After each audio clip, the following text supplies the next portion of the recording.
You could hear little gravel hitting the underbelly of the car. All the things that you don't normally hear. You could hear the valves opening and closing, you could hear the limit straps popping, all the stuff you never hear.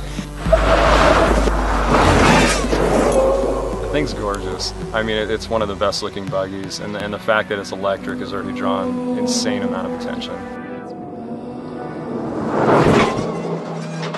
It's pretty amazing. Torque is out of this world as far as power and torque. You step on the gas and it's just instant, throws you back in the seat. It's pretty cool.